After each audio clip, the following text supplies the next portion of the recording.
Assalamualaikum, selamat pagi. Anda menyaksikan Niaga Awani bersama saya Harits Asyraf untuk 1 jam ini. 1 jam setengah sebenarnya kita akan memberi pelbagai fokus dan juga tumpuan. Untuk sebelum itu saya bawakan apa yang dinyatakan oleh Kementerian Keuangan di mana kerajaan berhak menarik balik sebarang bantuan termasuk sumbangan tunai rahmah STR sekiranya pemohon mengemukakan maklumat tidak tepat. Menurut Kementerian Keuangan, di mana MOF dalam kenyataan pada Rabu memaklumkan setiap permohonan STR melalui pelbagai proses semakan dan verifikasi dengan agensi berkaitan bagi menyemak kelayakan pemohon. Menurut MOF, semakan berkala turut diadakan setiap suku tahunan untuk menyemak rekod pemilikan kediaman, pemilikan kenderaan, pemilikan perniagaan serta rekod bekerja atau menetap di luar negara pemohon. Sekiranya didapati wujud maklumat palsu atau tidak tepat, tindakan undang-undang boleh diambil. Kerajaan juga berhak menarik balik mana-mana bantuan yang diluluskan sekiranya berlaku ketidakpatuhan. Terdahulu, tular dalam media sosial dakwaan seorang individu layak untuk menerima bantuan STR meskipun hasil sewaan 6 rumah miliknya menjadikan pendapatannya melebihi nilai ambang kelayakan. Dalam pada itu, MOF dalam kenyataan sama memaklumkan peruntukan keseluruhan untuk STR dan sumbangan asas rahmah SARA bagi tahun ini berjumlah 15 bilion ringgit, menjadikannya jumlah peruntukan tertinggi dalam sejarah kerajaan persekutuan.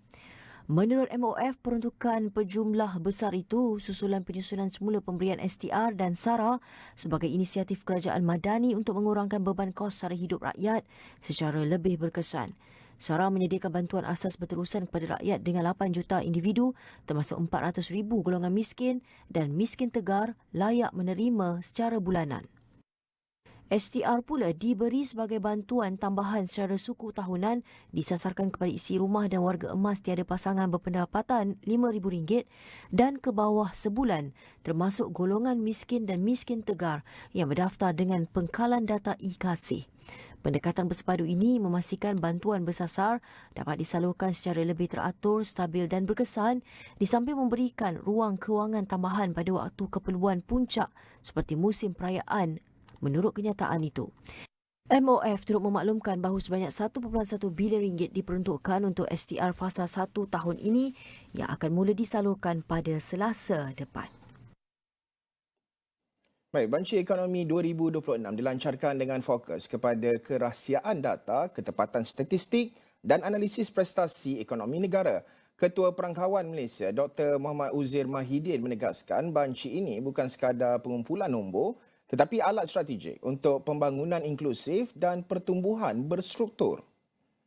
Dan yang amat penting juga dengan ada data bancian ni Saudara Fauzi, kita bukan hanya dapatkan data headline negara, kita boleh mengikut kawasan.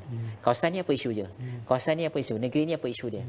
So akhirnya nanti kita nak supaya belanjawan ataupun polisi yang dilaksanakan boleh tackle dengan sasaran-sasaran yang berdasarkan apa yang ditunjukkan oleh data. Jelasnya lagi, data responden dilindungi sepenuhnya dan hanya digunakan untuk tujuan statistik, bukan untuk penguatkuasaan atau kepentingan individu tertentu.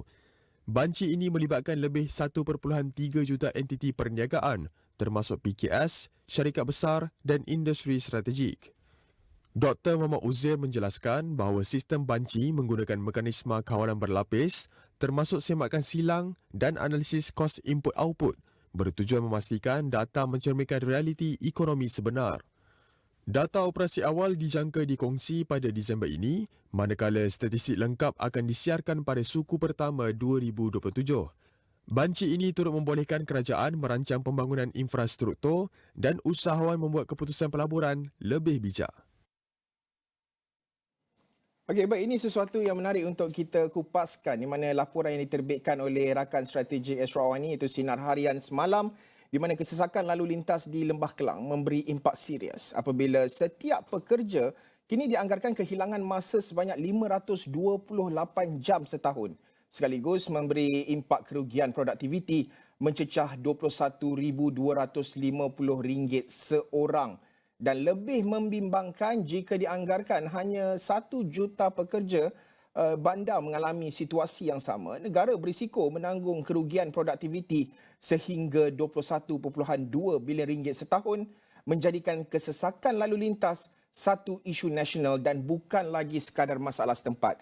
Jadi untuk mengulas lanjut perkara ini, bersama dengan saya, individu yang menjalankan kajian berkait dengan isu ini, Dr. Ismaniza Ismail, Pensyarah Kanan Pusat Pengajian Kimia dan Persekitaran, Fakulti Sains Gunaan, Universiti Teknologi Mara, UiTM. Doktor, kalau kita perincikan, data menunjukkan pekerja bandar hilang purata 528 jam setahun di atas jalan raya sahaja. Secara ringkasnya, sejauh mana angka ini benar-benar mencerminkan realiti pekerja terutama di Lembah Kelang hari ini, Doktor? Okey, secara jujurnya ya, angka 528 jam tu bukanlah berlebihan. Malah bagi ramai pekerja bandar ni dia kira realistik lah. Tak ada yang lebih teruk. Ya. Kita je sedar atau tak, kalau kita ambil purata contohlah 2 jam pergi dan balik sehari. So 22 hari bekerja sebulan lah kiranya. Tapi kena ingat sebab ada variasi yang tak seimbang, sebabnya pekerja dekat bandar-bandar lain, pinggir bandar ke macam Kelang, Rawang, Seremban ke apa ke, diorang ni sering mengalami lebih daripada 2 jam sehari contohnya macam 2 jam setengah, 3 jam. Dan itu belum masuk lagi hujan lebat, kalau ada kemalangan kecil ke, mungkin ada masa mikro yang hilang, contohnya masa mencari parkir ataupun ada lencongan. Yang ini semua ni kalau kita kumpulkan dah boleh jadi beberapa puluh jam pula lah. Okay. Jadi kalau ditanyakan kepada saya 528 jam tu setahun bersamaan dengan lebih 22 hari bekerja penuh lah. So bayangkan kalau majikan suruh kita bekerja lebih sebulan 22 hari tu setahun tapi tanpa gaji. Okay. So itulah realitinya pekerja bandar hari ni. Cuma pejabatnya dekat highway lah dekat on the road atas jalan. Bagi Lembah Kelang yang ini bukan pengecualian lah, yang ini dikira sebagai norma harian. Okay. Dan lebih merugikan kalau saya boleh katakan kita ni sebenarnya kita donate, kita buang masa kalau nak kata tak donate tu masa yang paling segar otak kita ni kepada trafik. Okay. Dan tinggal sisa tenaga je untuk kerja sampai kerja dah penat. Ya, itu presentism paksa tu kita akan masuk discussion kita sebentar lagi. Tapi kalau kita perincikan, jika setiap pekerja ini kerugian RM21,250 setahun dan negara bertepan potensi kerugian lebih 21 bilion ringgit, adakah ini sebenarnya bermakna bahawa kesesakan lalu lintas ni bukan lagi isu masalah trafik, tetapi ianya adalah satu isu ekonomi nasional pada pandangan doktor? Ya, bagi saya ini adalah isu ekonomi nasional. Dia bukan isu trafik saja. Sebab ini adalah opportunity cost, kos peluang yang jarang dibincangkan. Contoh kalau kita kata pekerja seorang pekerja rugi RM21,250 setahun. 1 juta pekerja bandar terjejas, so dah 21.2 bilion produktiviti setahun. Okay. Dan itu jumlah yang boleh membiayai projek infrastruktur yang besar dan mungkin ribuan peluang pekerjaan berkualiti tinggi yang lain lah. Okay. Jadi bayangkan kalau 1 bilion tu tidak hilang, dia tak hilang sekali je sebab dia hilang setiap tahun. Dia kos yang berulang. Jadi produktiviti yang hilang ni bukan sekadar kuantiti kerja saja, tetapi juga kualiti keputusan, inovasi dan kecekapan. Okay. Kalau nak bagi analogi yang lebih mudah faham bagi saya, ni macam cukai pendapatan lah cuma dibayar dalam bentuk masa, tenaga dan kesihatan. Lepas tu tanpa resit pula tu dan tanpa kita sedar lah So negara bersaing ni menarik pelaburan asing lah Bandar yang kalau macam ni dikira bandar yang perlahan lah, bandar yang slow kos operasi akan jadi lebih tinggi. So buang masa dekat situ dan KDNK negara pun boleh tersekat. Ya. Bukan sahaja tak ada resit tapi tak boleh nak claim balik non-claimable. Oh ya. Kalau kita bercakap kalau boleh claim tak apa lagi.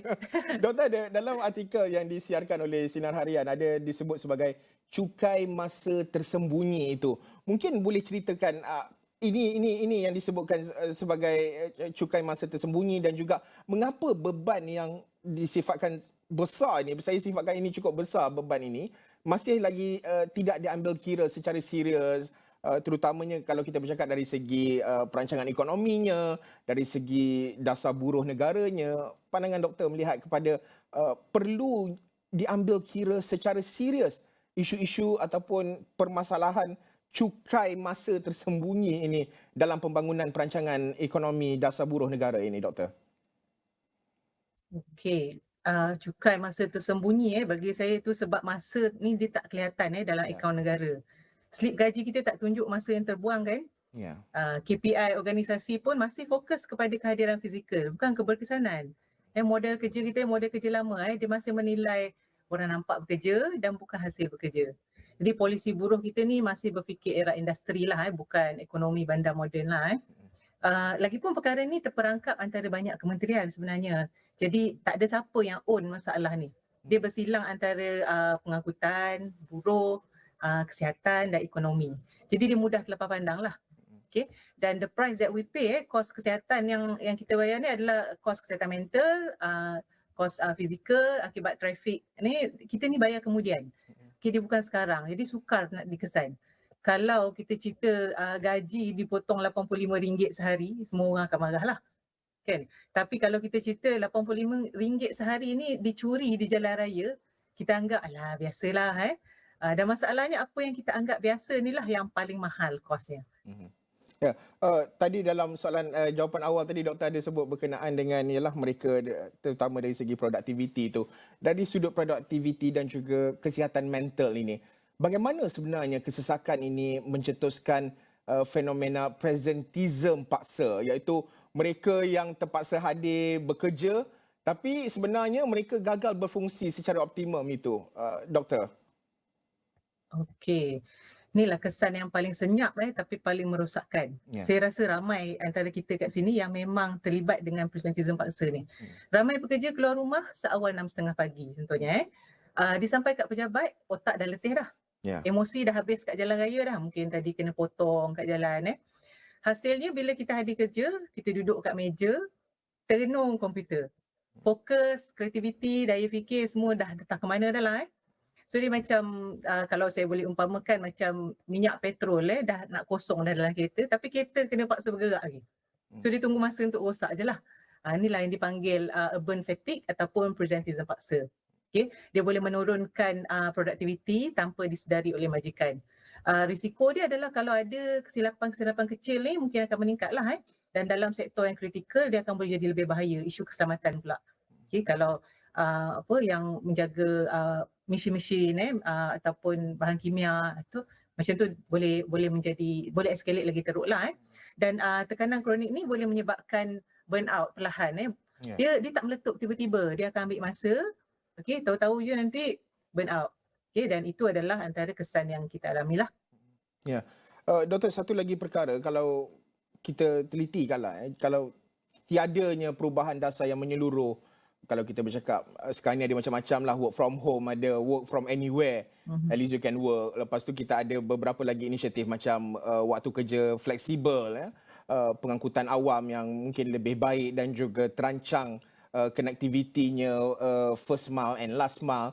Apa bentuk risiko paling besar kepada daya saing ekonomi kalau segala perubahan dasar ini tidak dilakukan, terutama kalau kita bercakap dalam tempoh 5 hingga 10 tahun akan datang, impaknya kepada daya saing ekonomi, terutama kalau kita cakap dalam bandar, pusat bandar Lembah Kelang, Malaysia ini, doktor?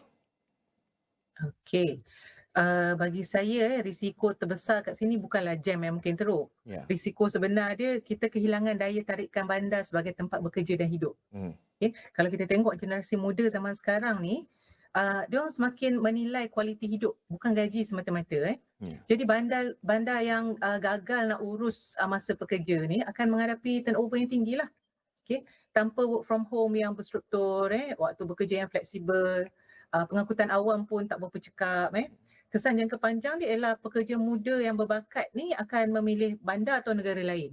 Itu yang pekerja tenaga kerja kita yang baru-baru, yang fresh, ni dia akan migrate ke negara lain.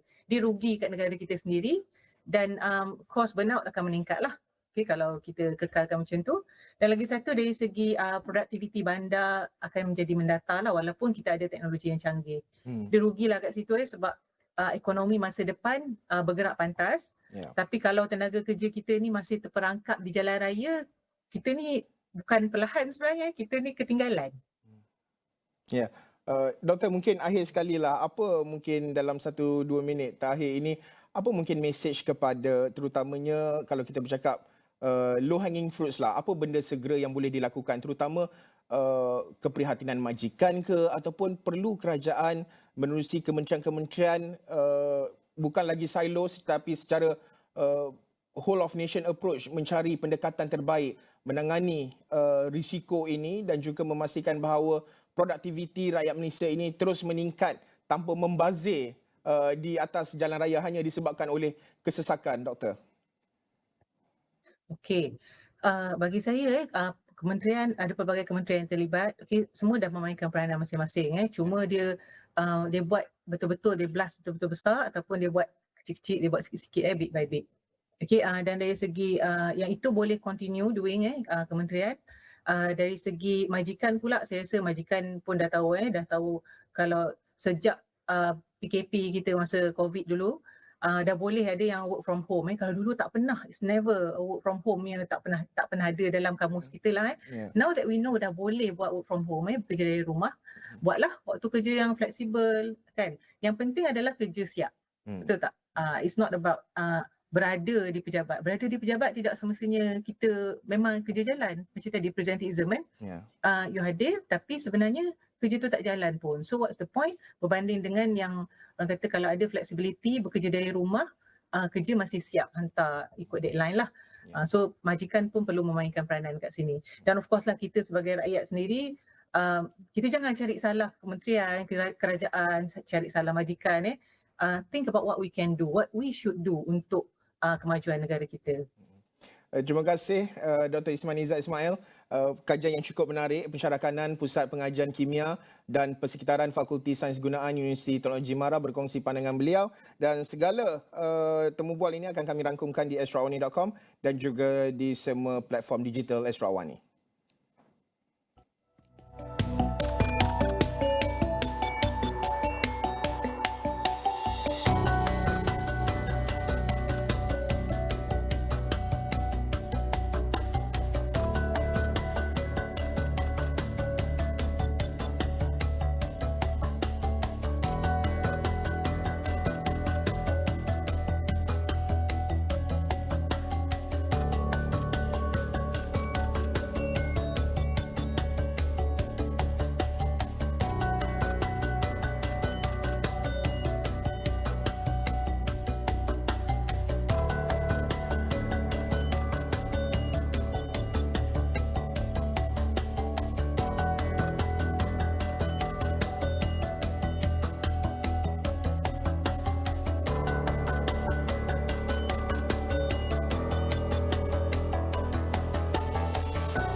Okey, ini pula laporan yang baru dikeluarkan oleh Forum Ekonomi Dunia. Manfaat lain yang timbul berikutan kebimbangan risiko global menyebabkan negara seperti Malaysia membentuk pakatan baru dan meneruskan perjanjian perdagangan pelbagai hala atau dua hala serantau. Pengarah urusan Forum Ekonomi Dunia WEF, Sadia Zahidi berpandangan ia bagi mengurangkan kesan khususnya dengan pelaksanaan tarif Amerika Syarikat. Berikutan usaha berterusan yang dilaksanakan oleh Malaysia, beliau menegaskan bahawa perubahan itu kini menuju ke arah yang lebih positif bagi tinjauan semasa. Beliau berkata kesemua usaha itu amat penting terutamanya dalam mengurangkan impak konfrontasi geoekonomi yang semakin meningkat susulan pengenalan tarif. Jelasnya Malaysia adalah pemain utama di Asia Timur dan ekonomi global meletakkannya di tengah-tengah cabaran risiko penurunan, peningkatan inflasi dan potensi risiko gelembung aset. Bagaimanapun negara-negara besar masih boleh mengambil tindakan bagi mempengaruhi hasil tersebut, katanya.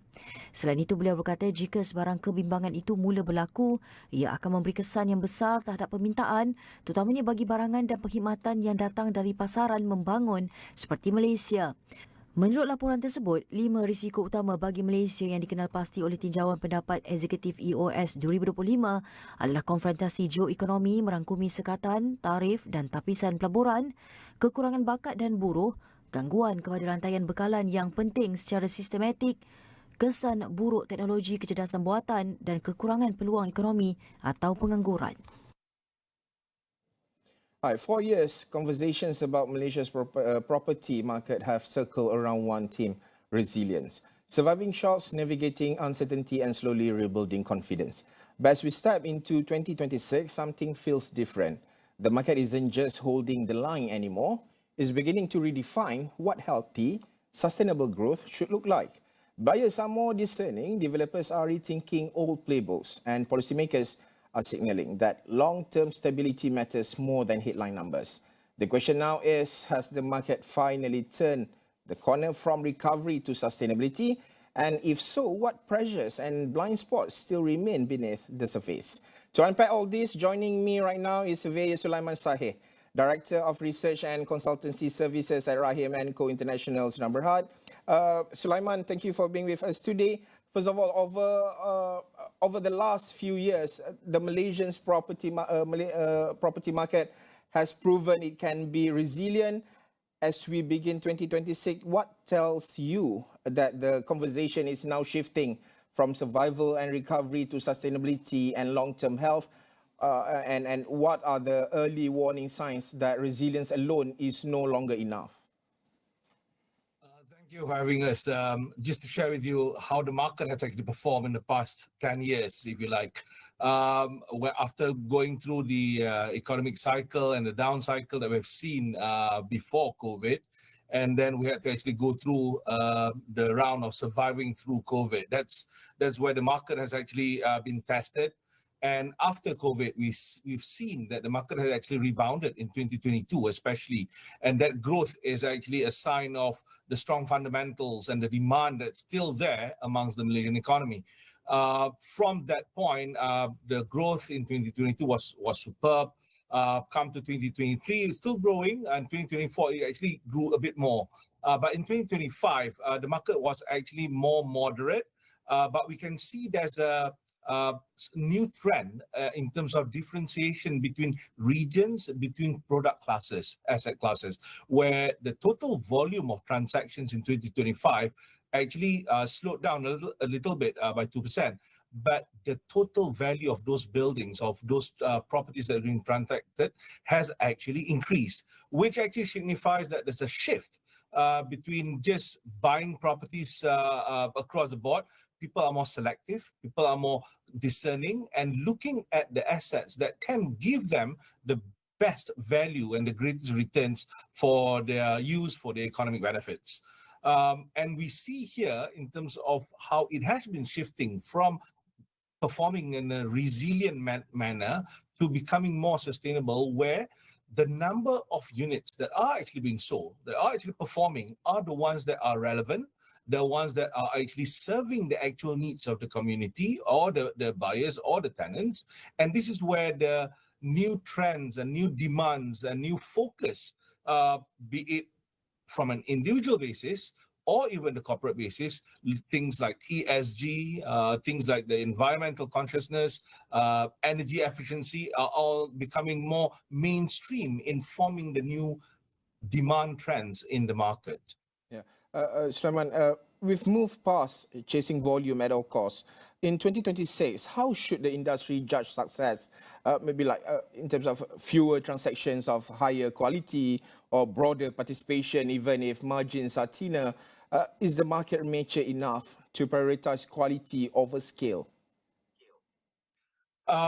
The market has actually grown. The market has actually grown, and the maturity level between the markets in Malaysia, because we have a lot of a huge diversity between cities in the country and or even within regions within the country. So the maturity level is different. We can see that in urban centers like Klang Valley, in Penang, in Johor, even in certain East Coast towns or even in East Malaysia towns, the market over there are actually more conscious and are looking at better quality products, be it for their investment or for their own occupation.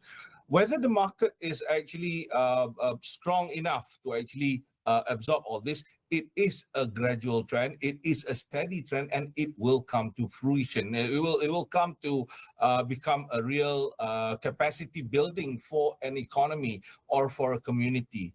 The numbers game that was seen in the past, although it does contribute to the bottom line of an organization for sure, but now we look at developers or even communities that are actually being built are no longer looking at quick performance or immediate performance within the shorter term.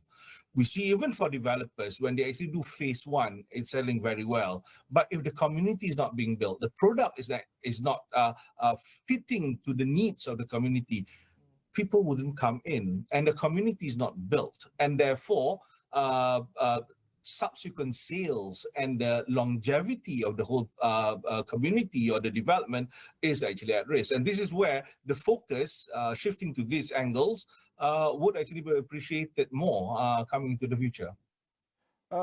Owner occupiers are frequently described as the stabilizing force of the market.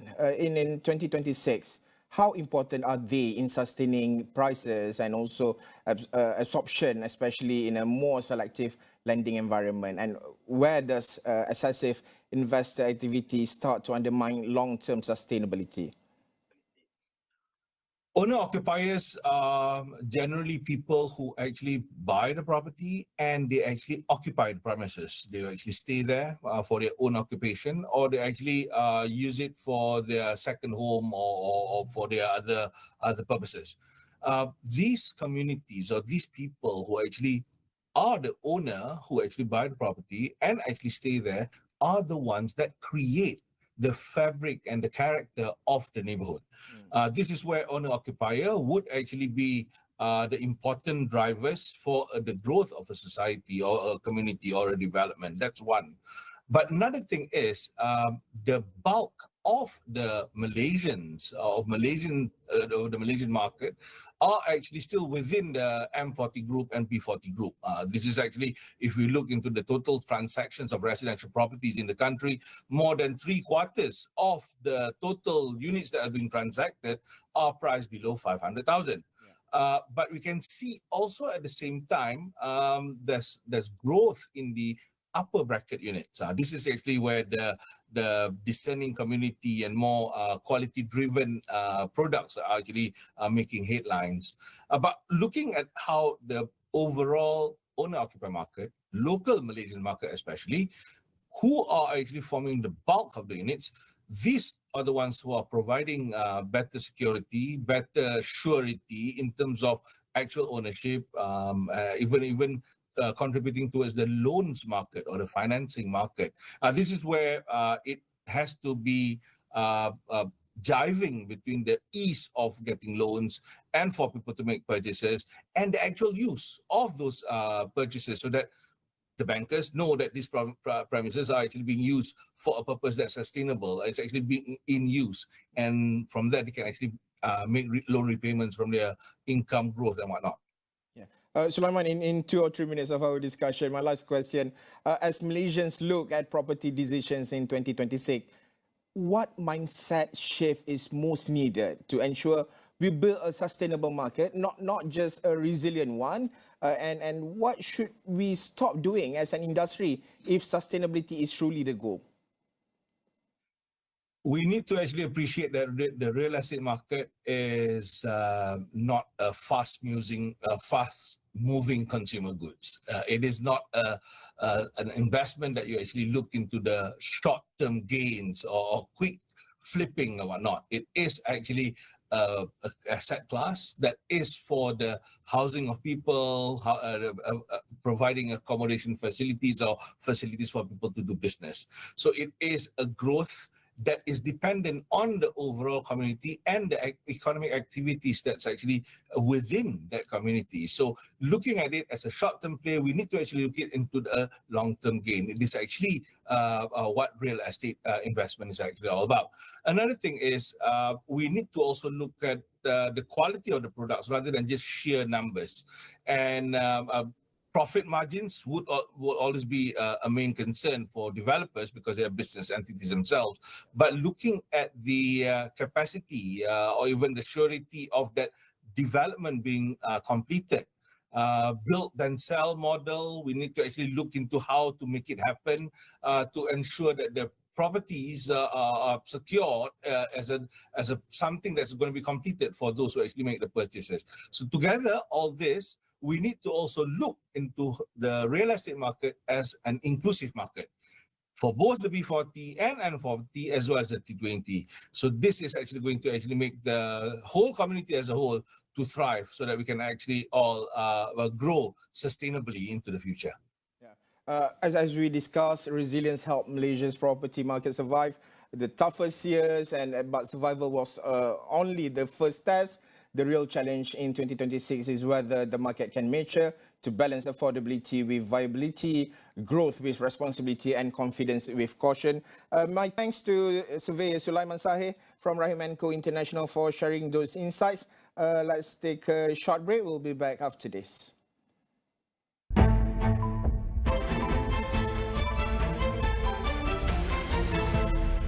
Herbal Essences melembutkan dan menyelatkan semula rambut anda dengan 100% pati tumbuhan sebenar seperti minyak argan dan aloe. Menutrisi secara mendalam untuk rambut lembut dan berkilat semula, bebas daripada paraben, parafin dan pewarna. Herbal Essences. Kini anda boleh stream hiburan tanpa henti dan Netflix hits dengan Astro One. Mungkin ini permulaan terbaik untuk aku fikir dulu. Kau tak payah nak berlakon dah. Get it together.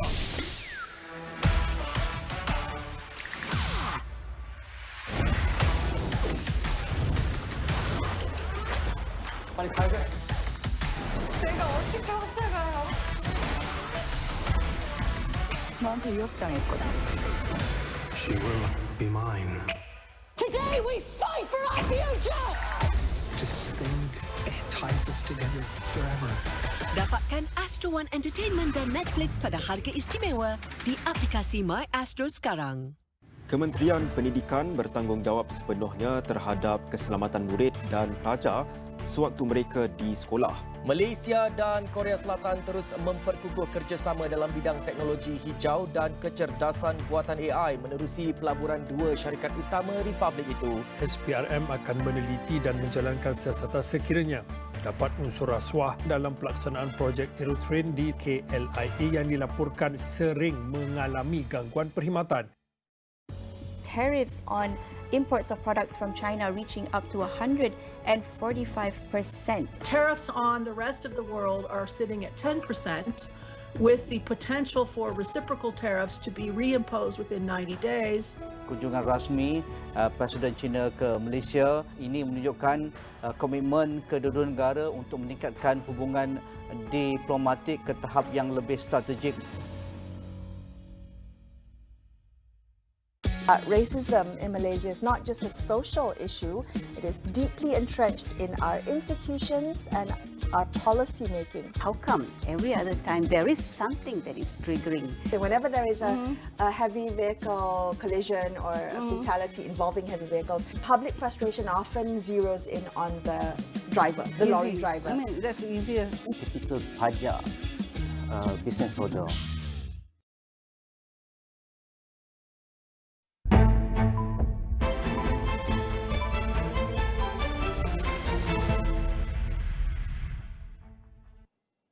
Welcome back to Niaga Awani. ASEAN stands at a critical crossroads. The region is projected to become the world's fourth largest economy by the end of this decade, but is doing so amid rising geopolitical tensions, trade fragmentation, tighter global financial conditions, and rapid digital transformation. And to help us make sense of what lies ahead, we're joined by Dr. Koh Yong Kyong, research professor at the Digital Trade Research Center, Yonsei University. So, Dr. Koh, thank you so much for being with us today. First of all, maybe you can tell us more in terms of the ASEAN. ASEAN is projected to become the world's fourth largest economy by 2030. What structural reforms are essential to sustain this growth amid global uncertainty now? Yeah, actually, the ASEAN grew up so fast up to now. So what is the main driving force is a large population, or we call it the democratic dividends. And then FDI, like foreign direct investment, and the export. Yes, it's true, but in overall. But today, the scale alone doesn't guarantee the growth further. So we are seeing some economies, some countries' economic growth is still, we call the middle income trap. For example, like Thailand, their growth rate is getting lower and lower and stuck recently. So in this era of global uncertainty, the structural reform is another option is essential. So it's a strategic shield. So to reach our goal to 2030 growth, so we must focus on two pillars. So first, through market integration. So we say ASEAN is one market. But in reality, we still hindered by over 10,000 non-tariff barriers. For example, sanitary measures and the TBTs, like technical barriers, and also fragmented halal or labeling, or all those kind of different types of non-tariff barriers. So some companies, they entered another market, they have to change the packaging and labeling and everything. So what to do? So for every single country we entered, we changed all those things. So we needed to get a real, true, integrated market. So these invisible walls prevent us to achieving this real scalability. So from now on, we needed to focusing on the working in the integrated market standard. So remove those kind of non-tariff barriers. And second is more important, industrial upgrading. So many of the countries in ASEAN, they are focusing on the labor-intensive or lower-cost labor-intensive export and assembly. So now we needed to shift to the high-end, more upgraded in manufacturing sector, so like through the digital and green transformation. So those kind of the way to ensure the ASEAN become the fourth largest the economic entity in the world by 2030. Dr. Koh, of course, when we talk about ASEAN, we can't deny or we can't run from RCEP. How basically RCEP reshaping regional supply chains, and where does ASEAN now sit in between, for example, like in between China, India, and also Western economies? So RCEP, the Regional Comprehensive Economic Partnership, is uniting the more than 10 countries in ASEAN Pacific. So it is the world's largest free trade agreement. So when we joining the RCEP, we have a more bigger market. So this is fundamentally reshape our supply chain by harmonizing the rule of origin.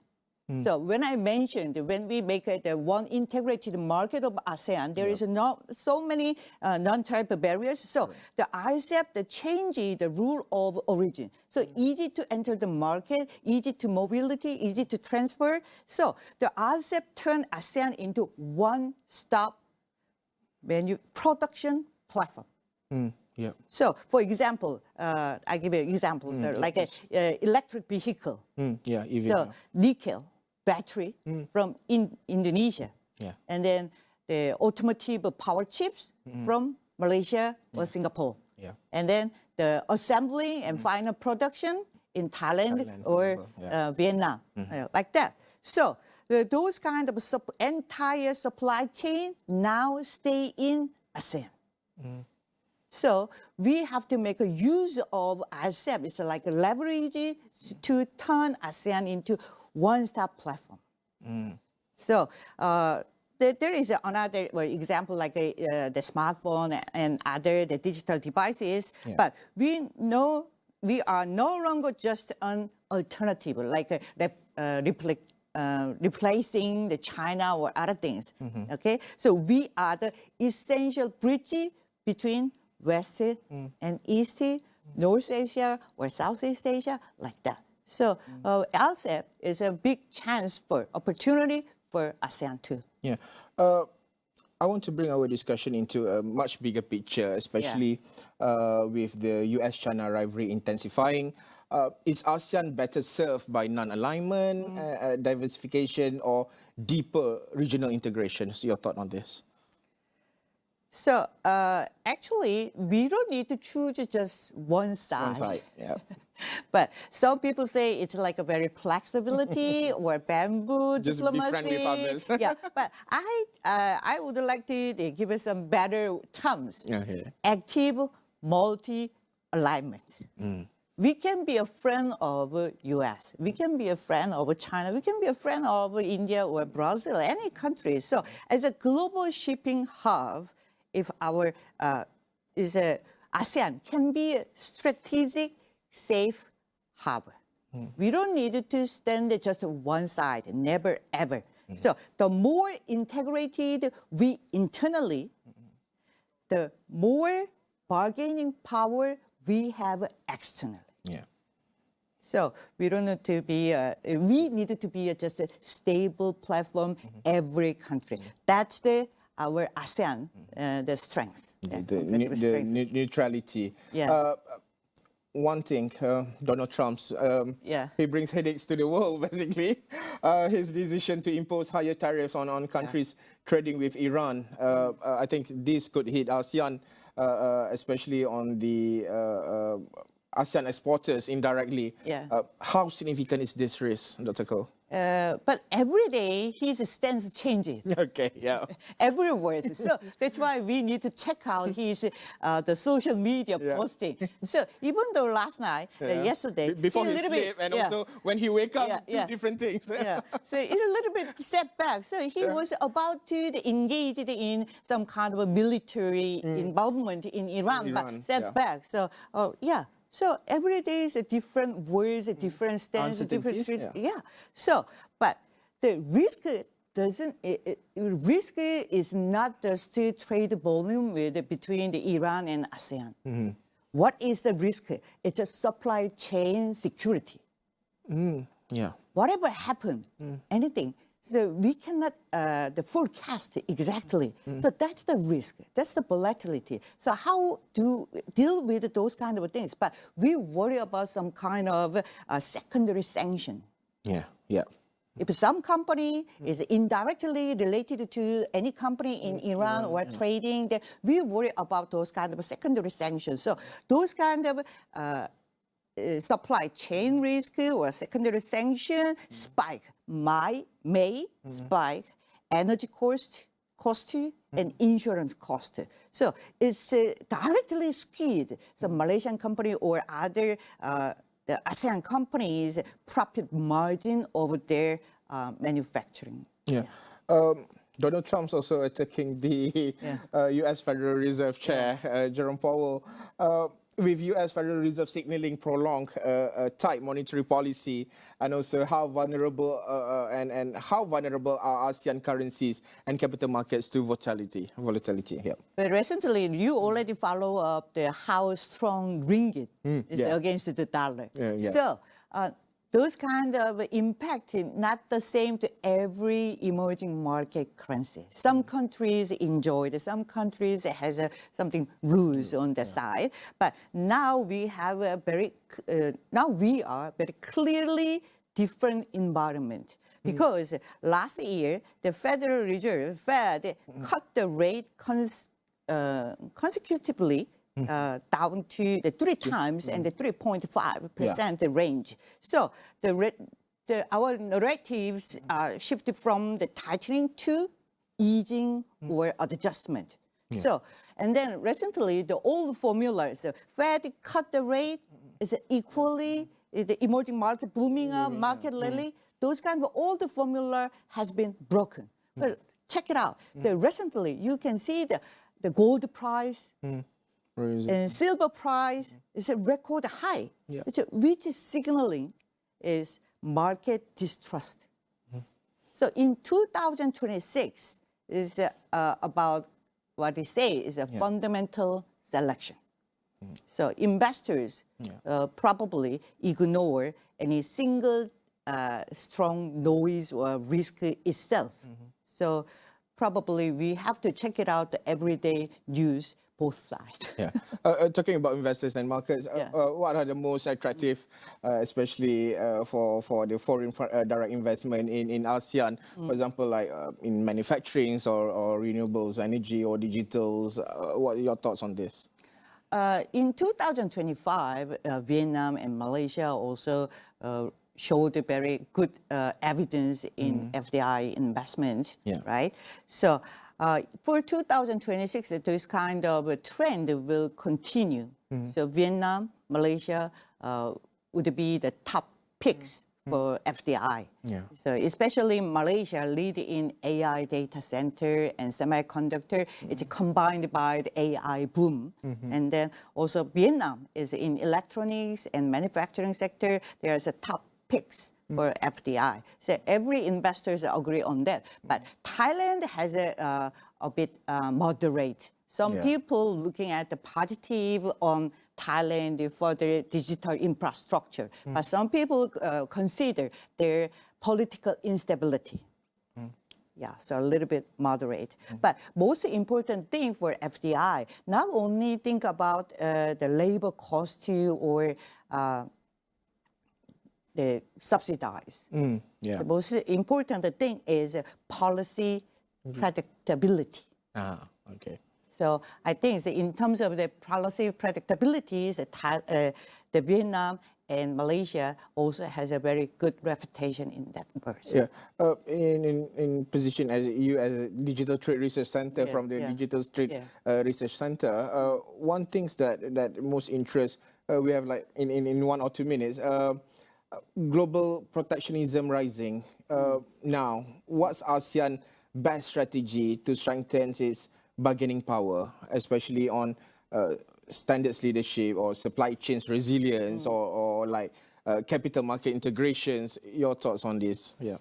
So we already mentioned the more internally we integrated, we have a more bargaining power externally. That's one of the key point. And then also ASEAN must be a rule maker, rule setter, rather than rule follower or rule taker.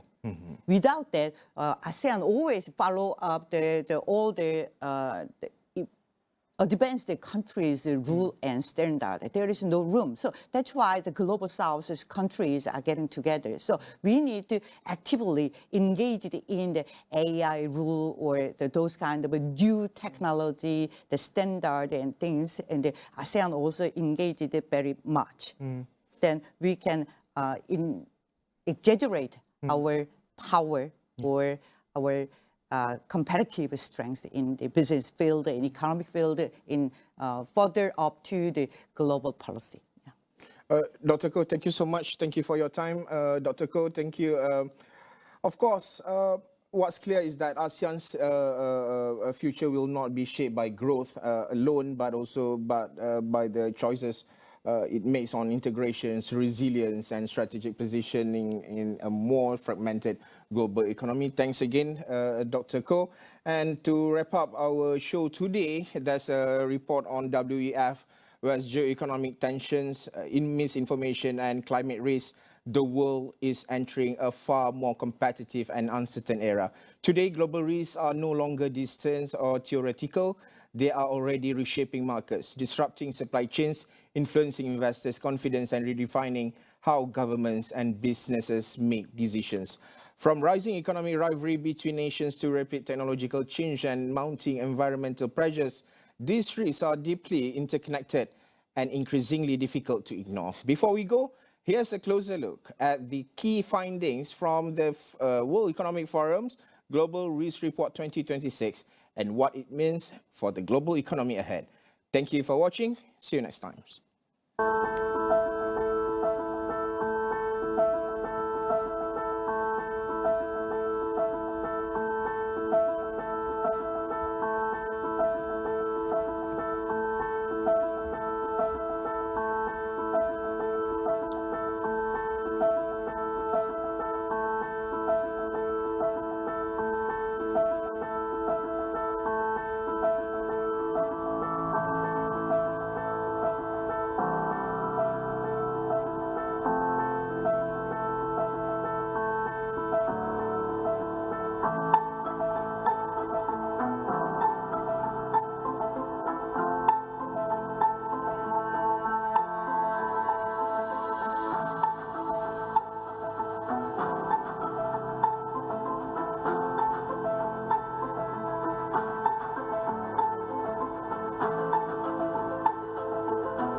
ada yang perdebatan bahawa GST perlu dikembalikan semula kerana ada yang mempertikaikan bahawa SST itu tidak efektif. Isu buruh kanak-kanak bukan sahaja dalam bentuk fizikal tetapi juga bentuk moden yang lebih licik dan juga terselindung. Kita tengok buruh kanak-kanak dan ada juga buruh paksa kanak-kanak. Kumpulan FB dikenali sebagai grup budak-budak sekolah rendah yang didakwa menyebarkan gambar remaja perempuan tidak senonoh telah pun ditutup.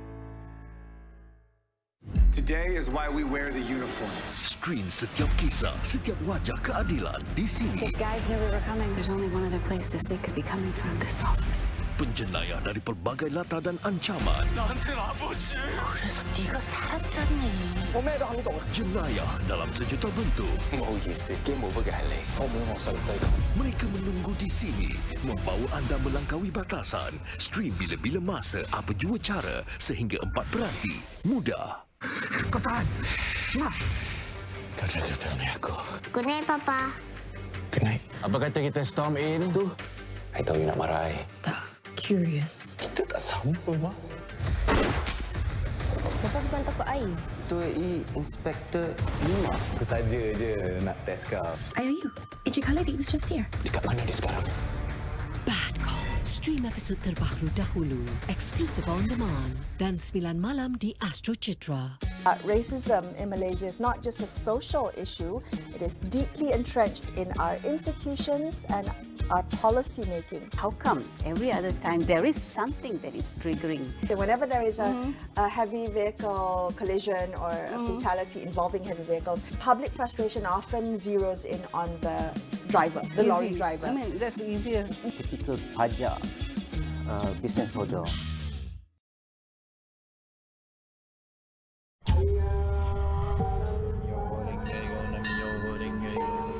Daulat Tuanku.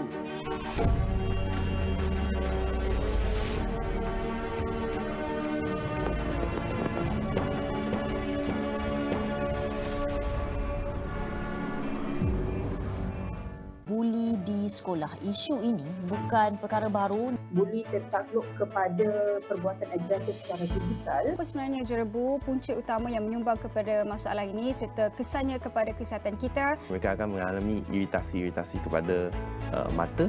Selain itu, iritasi kepada saluran pernafasan.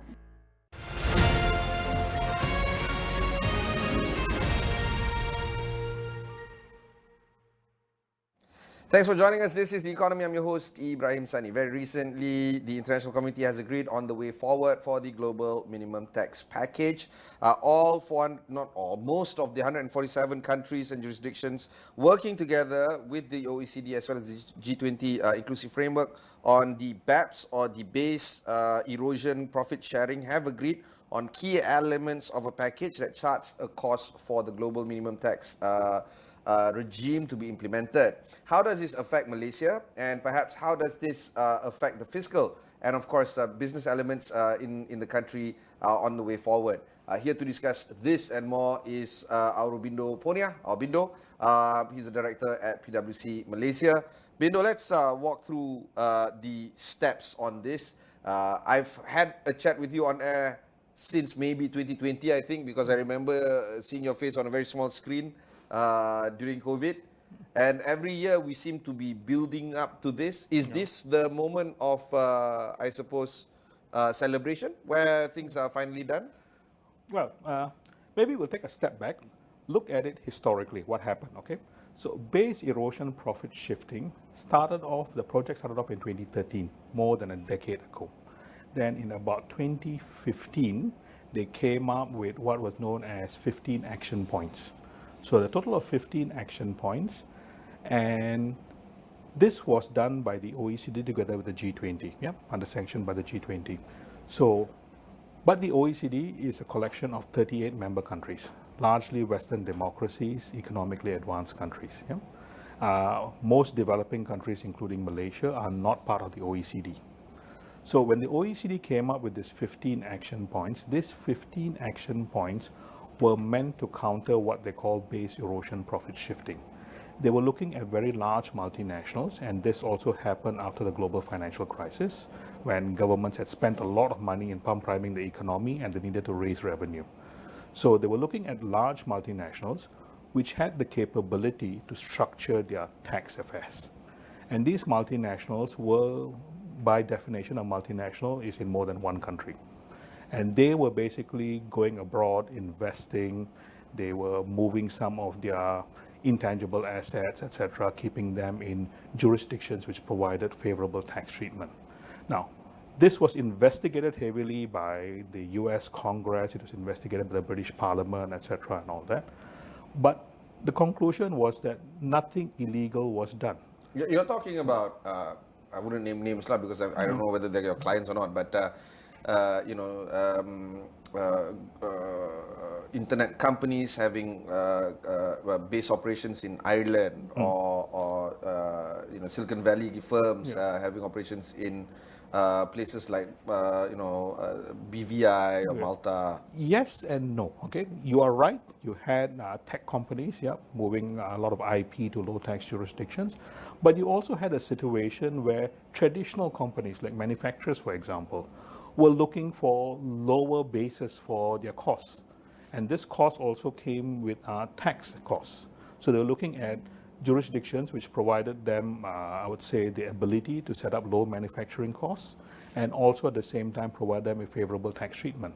So all this was looked at, and then they would probably move some of the operations from a high-cost country to a low-cost country. So you could have, for example, the current American administration talks about moving manufacturing back, but a lot of manufacturing moved to China, etc., and all that. It's just business. So it was a good look as to whether or not tax was the determining factor and whether this was causing the base erosion. So the OECD at that point in time estimated there was about USD 100 to 240 billion in low tax profits. This was about, maybe they estimated again about 4 to 10% of corporate taxes.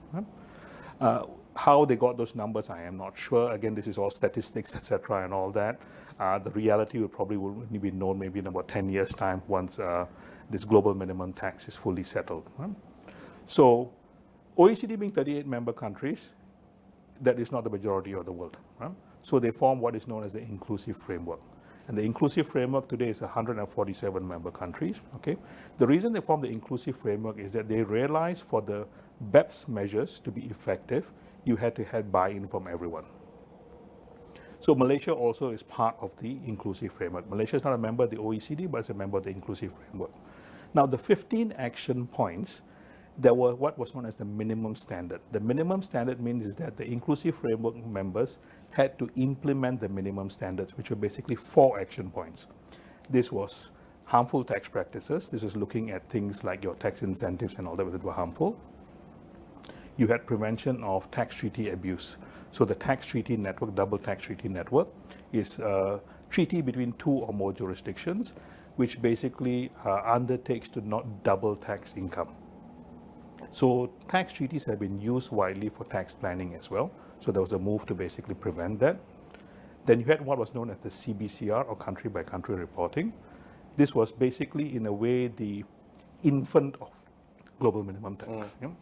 So what they did with CBCR was that they required multinationals, which met the 750 million euro threshold, to actually report. It wasn't a tax payable amount, but more of a tax compliance amount. And then the last was a mutual agreement procedure. It's fine. But with these 4 principles in mind, we are also working on the backdrop of countries having to serve their own needs as well. Yes. There's a reason why some countries have a lower tax regime. It's because they want to attract investors. Absolutely. What is in the interest of countries working against their own personal interest? At the end of the day, it's every man for himself, isn't Of course, it? yeah. No, you're absolutely right about that. Now, it has been a sacrosanct principle that taxation is a country's sovereign right. If I decide to give up tax revenue, it is my right. In terms of the OECD itself, what they tried to do is they got buy-in, okay? So countries like Malaysia and all that signed up to many of these measures because it didn't have an impact on the tax revenue in Malaysia, except for maybe the countering harmful tax practices. But even the countering harmful tax practices, the reason why that happened was that there was a stick. The stick was is that if Malaysia did not make its amendments to the local tax incentive regime, Other countries will put it on a blacklist. By putting it on a blacklist, investors from those countries would be hesitant to come to Malaysia to invest because those incentives may no longer be effective for them. And it's making it very unattractive. Yes, exactly. So Malaysia was not the only country which was impacted by this. Many other countries were also impacted by this. Now that we're taking into the consideration the 4 key principles, Yep. We're also looking into the buy-in that was essentially gotten by many of these countries into the OECD proposition, and then we've seen how this conversation has been taking shape over the past maybe 3 years or the 4 years prior. And then we have this news coming in very early in the year, 5th of January, I think. Yes. Then the next question is, okay, so what? How does this affect Malaysia? And more importantly, how does this tie in with some of the tax policies that the country is currently going through, such as the e-invoicing, for instance, the progressive tax that is being discussed, maybe not a GST per se, but certainly SST. How does that all play together? Okay. My personal view is that global minimum tax does not benefit developing countries a lot. Right? There are those who disagree with me on this, but my view is that it is not the cost of compliance, cost of administrating it is probably going to differ or basically deny any tax benefit arising from it. So the cost of managing the 15% exactly may come up to 15%. Exactly, yes. There was a study done by the New Zealand Tax Authority, right, when GMT was first announced, and they came to the conclusion that it was quite minimal, any gain was quite minimal. Now, the interesting thing about GMT was that it is actually from action point number 1, which looked at the digitalization of the economy. It was looking at tech companies. Right? So Malaysia doesn't have that many tech companies. I mean, the operations are, the sales are here, but the manufacturing and the production and the designing, that's not here. You hit the nail on the head. So the reason being is that tech companies were originally looked at digitalization of the economy, because it upended the traditional economic model. Traditional economic model, if I wanted to sell something, I had to set up a presence. With tech companies, I had no presence. And therefore, the traditional taxing rules couldn't tax those profits. And that's why they were looking at how to tax those profits if you did not meet the traditional rules. And action point number 1 never took off for many years because of opposition from the US. But having said that, after many years of discussion, the US did buy in, and that's where global minimum tax pillar 2 came out. And again, the inclusive framework adopted the rules. This was in 2015, and in 2016 they started implementing the rules. So what happened was that Malaysia is also part of that. So Malaysia has implemented the global minimum tax rules, which is the 15% minimum for multinationals with Euro 750 million revenue, consolidated revenue. So with very large multinationals. And it was incorporated into Malaysian legislation effective from 1st January 2025. I didn't want to disrupt your train of thought just now, but how did the US buy in? Or any jurisdiction for that matter. Okay, so a couple of things is that it's the way it was designed, okay? The way Pillar 2 has been on global minimum tax has been designed, there's a number of rules that someone has to tax it. Okay. So if the country in which you're operating doesn't tax it, then the country where the holding entity is or the ultimate parent entity is will tax it. So the US already has got its own domestic rules, which already taxes its multinationals on a global basis. So somebody has to do it anyway. Exactly. So that's why the incentive is there for the countries to buy in. Exactly. And also with the US, you've got to remember is that 2 main political parties, the Democrats and the Republicans, they do have opposing views on certain issues, or many issues. Okay? So when this was finally agreed upon, it was a Democratic administration in power. So they agreed. But even at that point in time, some members of the Republican Party in Congress opposed it. But because they did not have the majority, nothing happened. It will still pass through. Exactly. So when the administration changed and the current administration came in, the US has still not implemented global minimum tax rules. And they said, no, we're not going to do it.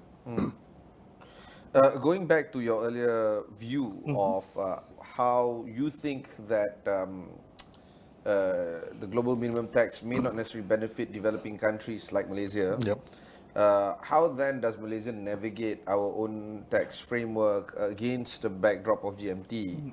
And we know that we are under fiscal pressure. Yep. We know that we have very stringent mechanisms on increasing our tax base, which is, you keep on repeating again and again. So I'll repeat this for you, 12% against GDP, one of the lowest in ASEAN, if not the world. And then we also have that whole notion of tax policies and tax planning framework that has been announced and slowly being rolled out under this administration, the Madani administration. Is this yet another spanner in the works for how we're going to work things through? Okay, I don't see it as a spanner in the works, okay? So now before the 5th January announcement, okay, which is just 3 days ago, counting up. So before that announcement, what would happen is that Malaysia has implemented Pillar 2 Global Minimum Tax, okay? So that does not, in a way, impact Malaysia's revenue, because by implementing it, Malaysia will not be losing revenue to another jurisdiction. Any top-up tax will be collected at the Malaysian level itself. Right? Now, what it really impacted us was our tax incentive system. Our tax incentives were no longer as effective as it would have been without the global minimum tax. Okay, so the government has been looking at it, okay, as to how to make changes to the incentive system. They have not yet. We were hoping they would have been released in the last budget in last October, but it was not. I suspect they held it back because of the changes they were expecting to be announced. To be announced now, yes, exactly. OECD announcement. It should have been announced before Christmas. That's the usual OECD standard. Release it before Christmas and go off on our Christmas break. Okay. But in this case, I think they couldn't get it in time because of some issues with other countries trying to objections, etc. Right? So it only happened on 5th of January. Right? Now, remember that because this is a global thing, Malaysia's incentives are not the only ones impacted. Everyone's incentives are impacted. Vietnam, Thailand, etc. So that neutralizes any impact. Exactly, So this becomes a double-edged sword. It will force Malaysia and many other developing countries not to solely rely on tax incentives. As a value proposition for international businesses and investors to come in. Exactly. So you're going to have to start looking at things like infrastructure, ease of doing business, talent, etc. and all that. Regulation. Exactly. Whatever. Yeah. And I think Malaysia as a country, we are well positioned to grow on that and in order to attract more investors. So basically you're saying our friends at MITI or Matrade or any of those, MIDA might be not so much worried, I suppose, in terms of trying to get the investors in, because... We will lose certain investors, we will lose certain investors, but we stand, if we position ourselves correctly, we stand to gain more of the value-added investors. And of course, one of the things that investors think about is political stability, to be honest. Exactly. You're right, And Malaysia is, I mean, we've had a change of government 2018, etc. and all that, but all those changes have been relatively stable. Business as usual. Exactly. For the most part. Yes. So I think maybe in 2018 there was a little bit of concern as to whether it'll be a stable, but I think it's proven. It's proven that we can change administration stably. The sky didn't fall. Yes, the sky did not fall. Yes, exactly. Okay, so for businesses and business owners currently looking at this conversation, what would be some of the ideas that you want to share with them in terms of how do they approach this moving forward? I'm talking about domestic companies and or international companies that are already here. Okay, so number one, this does not impact all taxpayers. Very large taxpayers, 750 million euros and above. That's about like 3.6 billion ringgit in group consolidated revenue in 2 out of 4 preceding financial years. Is it just 10 companies in Malaysia? In Malaysia, there are approximately 60 to 70 multinational groups impacted by this. Okay.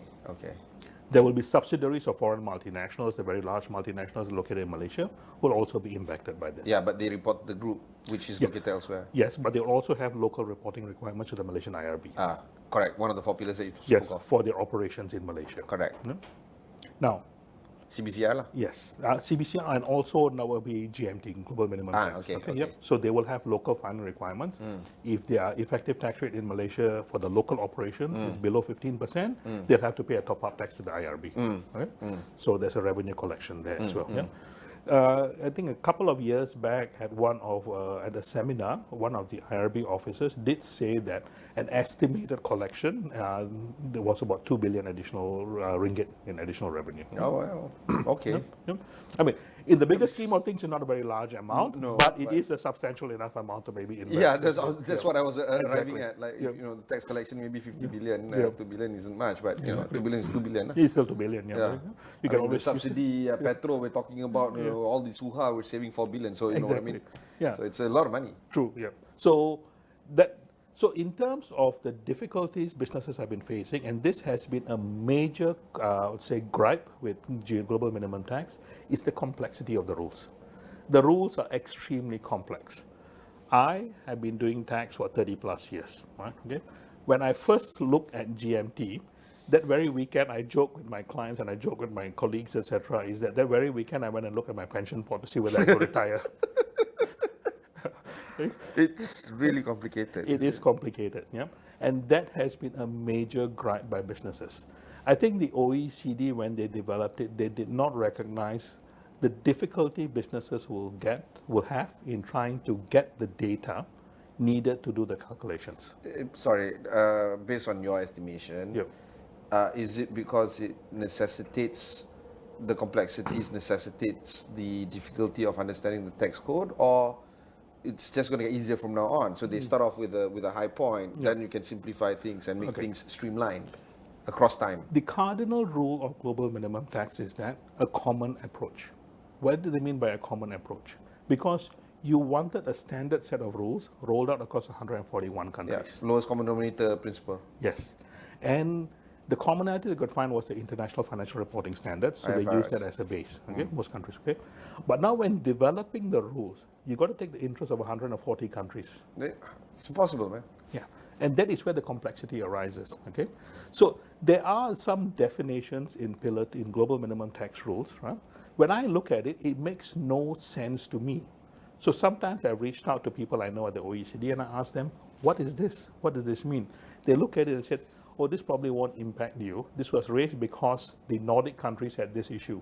Okay. So they wanted that built into the rules. Okay. And I'm like, okay, So why didn't you say so there? Yeah. So how are you supposed to know which one is non-applicable, which one is applicable, and so on? Yeah, so there is where the complexity arises.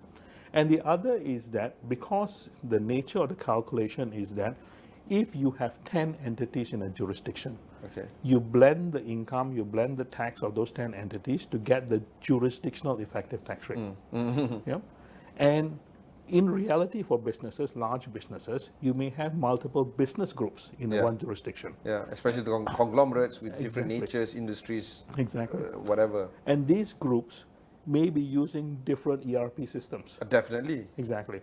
So how do you get all this data in a comprehensive manner, in an accurate manner, in order then to which do one that takes precedence, right? Exactly. In terms of the prioritization of which policy to apply. Exactly.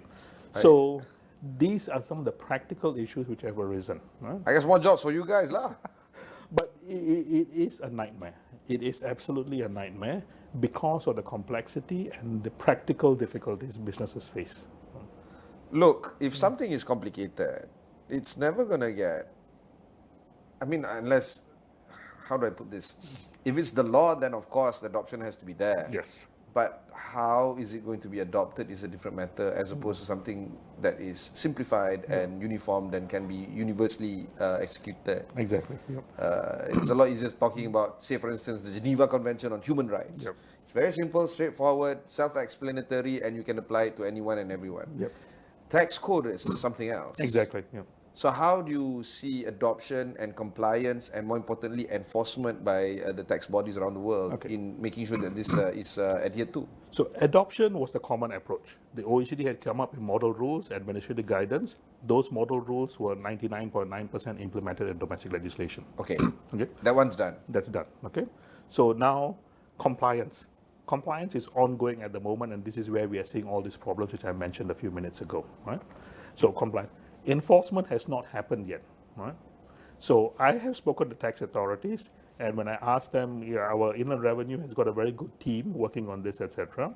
And sometimes when I ask them, they themselves tell me that we don't have an answer for this. We may have to refer to the OECD. And at times, even the OECD does not have an answer for it. Yeah. Because some of these issues were not thought about. So as we are implementing it, the issues are coming up. Which is fine, I suppose. Yeah, as the tax authorities execute this and implement this, and adoption is there, then you realize that, okay, these are just like rolling out a software production, the bugs come in and then you fix the bugs. I get that. Yeah.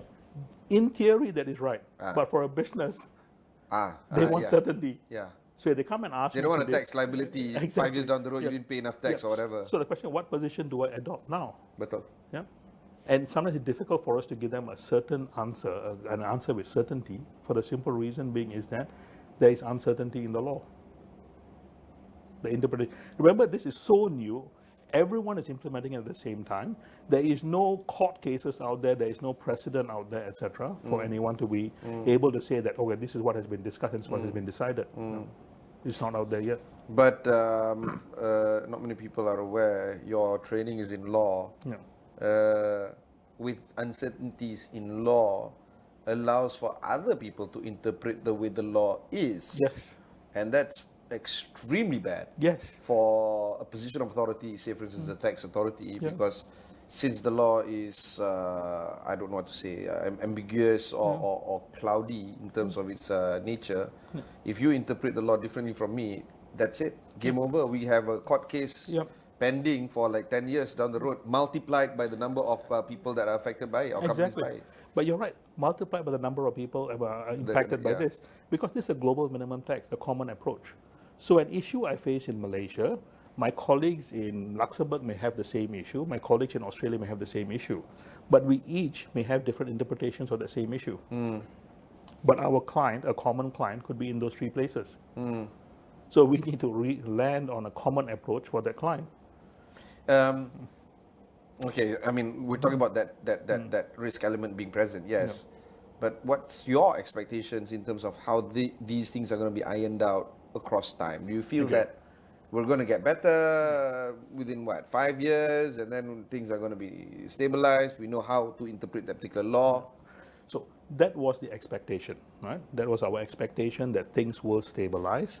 The OECD was going to come up with some kind of simplified calculation methods. There was a transitional safe harbor which could have been extended by another year or two, etc. What has thrown the spanner in the works now is basically the change in administration in the US, and they're saying that we do not accept the OECD rules as it currently is. We want changes to it. Okay? And to be fair, it's not just this that the current government is unhappy with. They want Denmark. You know, I mean, there's that. You know what I'm saying? What I'm also trying to say is that in 2 years' time or 3 years' time, you'll have another administration coming into power, and then you're going to have stabilization again. Exactly. Yeah. So in order to accommodate the concerns which was raised by the United States, so the United States argument was that we already have a domestic system which already taxes our US multinationals at a rate higher than 15%. Right? So we do not want to come up with new rules. We want you to accept our rules as part of the common approach. So we are not going to implement OECD rules in the US. What we are saying is that our rules are sufficient to meet OECD requirements of the 15% minimum. Is it? I'm not a US tax expert, but my understanding is supposed to be. But the issue here is that if the US says that, and it has been accepted, and so the US system... What's stopping other countries from saying so? Exactly. So in Asia-Pac, for example, China and India have not yet implemented global minimum tax. They may now come up and say that, look here, our system also qualifies for this. And they may then say, so this kind of like, in a way, erodes the common approach, standard set of rules, right? And that is where more difficulty will arise, okay? And in 5 years' time, if you do not have a common approach, my prediction is that the domestic systems which have been taken as equivalent, so the side-by-side system, domestic system, global minimum tax OECD model, side-by-side, okay? if the OECD doesn't have control over the domestic system, when I say control, I mean in terms of review, etc., and all that, then what is to prevent countries from tweaking their domestic systems to give either their multinationals or their investors an advantage? Right? This will then erode the common approach, and it will probably see other countries also maybe pull apart or say, okay, I'm going to try and come up with a domestic system which meets this SBS system. So this is where I predict that we are now in a bit of, we were hoping to get certainty, we're hoping for things to settle down, but this probably throws a spanner in the works, and we may have uncertainty in coming years. Now, what is the ultimate risk that you are, or fear that you are looking at right now? Can countries then opt themselves out from the so-called GMT? Can they back off from this because it doesn't look too good now? Countries are under no obligation to implement GMT. The only issue countries had is that if I do not implement GMT, I may lose revenue to somebody else. Okay, so that was basically the stick. The greatest incentive. Exactly. The carrot. Exactly. So the carrot was that you will get more revenue. The stick was that if you don't do it, you're going to lose revenue. Other people are going to get your revenue. Exactly. So that was the thing. So, but the carrot also was that it's a common approach. Everybody had to use the same set of rules. So you knew that the other guy couldn't, for lack of a better word, cheat. Right? But now, if we are not using a common set of rules, that's how you say it. So, but in terms of the common approach, if we don't have a common approach now, you start wondering: is the other guy's system equivalent to my strict system? Or you may start wondering, why do I want to use a strict system? Maybe I come up with a domestic system, which simplified, is whatever. Exactly. Right. So those are the questions which are going to be looked at by policy makers in the next, I would say, 3 to 5 years. I think. Right? Final question to you: while policymakers are looking at this for the next 3 to 5 years, how are countries, especially developing countries, and especially Malaysia, is going to approach this from a fiscal point of view? Okay. Is this one of those things that, it's really not going to impact us that much, or, I mean, in terms of tax revenue, but actually will impact us overall because of how countries see our jurisdiction as a viable option to invest and make a bet on when it comes to growing their business? So I would see this, number one is our tax incentives, which have been a big draw for investors for many, many decades, right? Is no longer that attractive when it comes under global minimum tax, But again, as I mentioned earlier, other countries also have the same problem, Malaysian policymakers are aware of it, So what Malaysian policymakers need to do now is that, and which I believe they are doing, is to look at incentives, which look at substance, which look at high value addition, etc., which in a way will also align with our economic ambitions to become a high income country, right? And so this may be, I would say, the stick which is forcing us to make those changes. In terms of revenue collection itself, there is an administrative cost, of course, but as I mentioned earlier, one of the estimates was about 2 billion additional ringgit, but annually. It's something. It is something, But remember, it's also a compliance cost, not just a compliance cost in administrating it, and enforcement cost as well. Enforcement, but also for the taxpayers who also now have to comply with it. It is a large cost, right? So I would say that this might be an opportunity for the Malaysian authorities to look at their tax incentive system, which I know they are doing, to fine-tune their tax incentive system to ensure that it looks more at value addition, substance, tangible assets, etc., and all that. And this would, in a way, help push industry, help push especially the large multinationals and foreign investors coming in to look at more value addition type investments. It's a bit like subsidies, right? We have to win ourselves away from it, and however painful it is, it had to be done. I think for incentivizing businesses and industries to come to Malaysia and for our domestic businesses to stay in Malaysia, perhaps that's also the time for us to do it. What better time to do it than now, I suppose? Exactly, yes. To rethink about not being lazy, but be a little bit more progressive in terms of how we become a little bit more efficient in the market. So now's a good time. It is, And the interesting thing about the incentives, which are authorized under the global minimum tax rules is that it will never be as generous as what our traditional incentives are. Right? Yeah, those are the gone yesteryears. Exactly. We can be nostalgic and romanticize about the past. Exactly. Yeah. We've got to live in the present or the future. We've got to live in the future now. Exactly. So it will never be as generous, but because it is not as generous, it means there will be more revenue coming in. Yeah.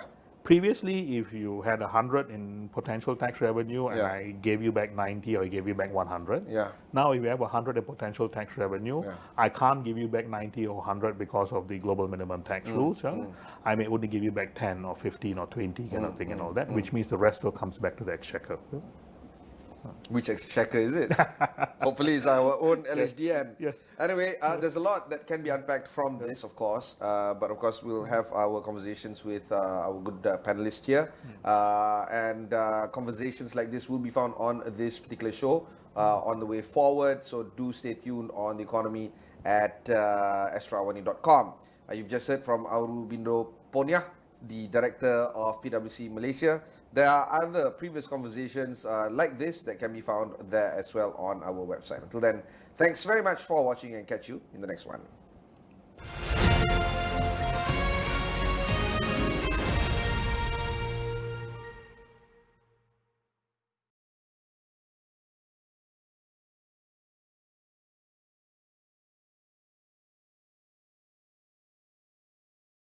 When the superpowers move, the ground shifts. Power isn't just about might anymore. It's about narratives, networks, negotiation. We go beyond the noise to deliver laser-focused analysis on how power moves and what it means for the world. This is AWANI International, reporting the shifts in power affairs shaping the world. Ini adalah juga dikuasakan dengan panel solar. Pelbagai inovasi dipersembahkan. Pasang hidrosil, better quality, de-oiling machine. Langkah demi langkah, saya maju ke depan. Formula kasus sekolah. Mencuri perhatian para juri. Dengar tak? Malaysia boleh! Inovator, setiap Sabtu 9 malam. Eksklusif di Astro dan Astro Go.